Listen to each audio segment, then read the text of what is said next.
Hey guys, welcome to the first edition of Ask Esports. One of our goals for 2018 is to be more active in conversations that either haven't been adequately addressed or which we simply messed up. Hopefully through these pieces we can help you understand our thought process on some of our larger decisions or hear from you when you think we're way off base. A few of us volunteered for the first one, so let's get into a question we've seen a lot. What happened with the Tainted Minds investigation and with the competitive ruling? Our competitive ruling was poorly received, to say the absolute least. But looking at the entire situation, it was clear that we were, from the very beginning, in an emotionally packed situation. I can also say that a lot of the allegations that bubbled up, a lot of the really negative feelings that came out of this, came about due to everyone attributing the absolute worst intentions to every other party from the beginning, and then acting accordingly. When you're in a situation where you just assume that everyone else is out to get you, or everyone else is doing things to further themselves and not further you, it just puts you in a really bad state in order to deal with each other. When I was able to put everything on the table, all of the interviews, all the documents, all the information that we gathered, and I didn't outright assume malicious intent by any of the parties, I found that there were a lot of mismanaged expectations, a lot of high aspirations, coupled with poor capabilities and basically zero trust out of the gate between the team and the actual organization. Our goal through the whole process, first and foremost, was to help mediate a conversation that we believe should have been privately resolved between the players and staff on the one hand and the team owners on the other. It became clear from the fallout on Reddit and Twitter and all the other avenues where we collect feedback that the expectation of the players on the team and the staff and also the expectations of the public and our fans was very different.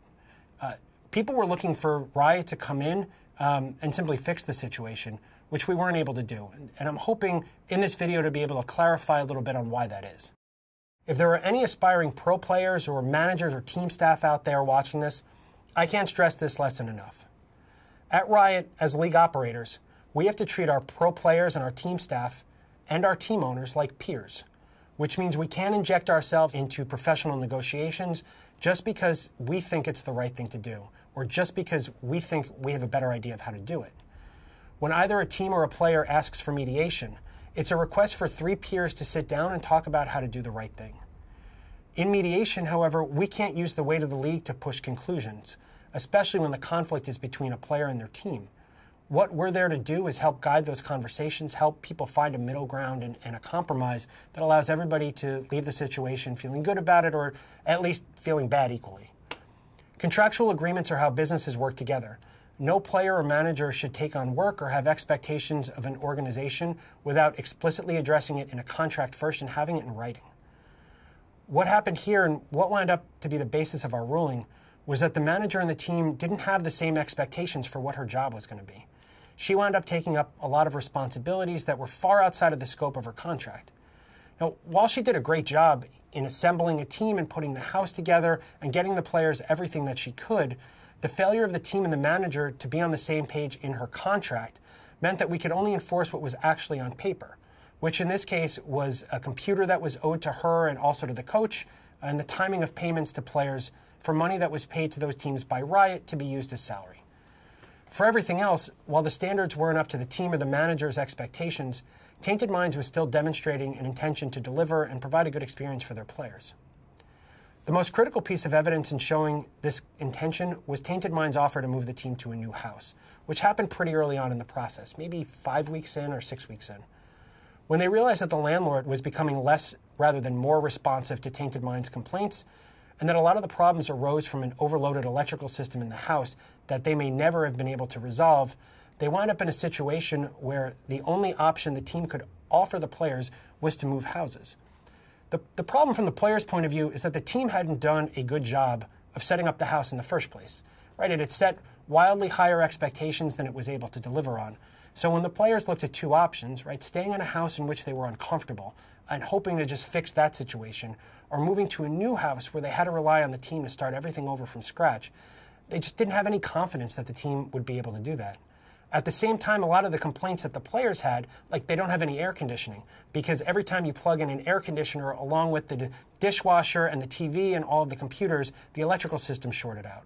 So there was just no way to fix that situation because neither party trusted the other, and you were in a situation where no party could provide the other what they were actually looking for. There were some issues that popped up during the investigation that Tainted Minds did need to be fined for. Like, first and foremost, players were paid late, and that's not okay. Right? It's not okay under their contracts. It's not okay under the OPL rules. And the team told us they were trying to figure out some tax questions and that there were delays in getting invoices from the players. But the obligation to make timely payment within 14 days of receiving money is absolute, right? No excuses. So we took all those circumstances into consideration when we punished the team. We also looked at all the contracts, all the players, the contract, the manager, and saw that the team was contractually obligated to provide the coach and the manager with computers, which it never did. The reason that we're neutral as a league is because we firmly believe that any alternative would be worse for the advocacy of pros and the development of the ecosystem. In situations like these, I know it seems cold-hearted when we don't insert ourselves into contract negotiations between players or managers or coaches on the one hand and their team owners on the other, especially in situations where some of those team owners are wealthy or sophisticated business people and the people they're negotiating with don't have lawyers or agents and are 17. Sometimes it can feel like we allow players to get into tough situations, like the Tainted Mind situation. That said, if we're expected to negotiate on behalf of pro players, we stunt their growth with our sensibilities, right? We replace their judgment with ours. We can't tell a player what they're worth. They should be doing that independently. They should be seeking lawyers and agents and other counselors who can help them. And they should be demanding the most they can get from the organizations that they sign with. Also, if we continually overstep our boundaries as a league, team owners can't meaningfully invest in the ecosystem without the fear that they'll be strong-armed into things that they didn't or can't sign up for. We're always looking to improve all of our professional leagues, and we're not going to be perfect every time. But I hope you can see us evolving our thinking as we go. Also, sincerely, thank you all for your passion and investment in this situation.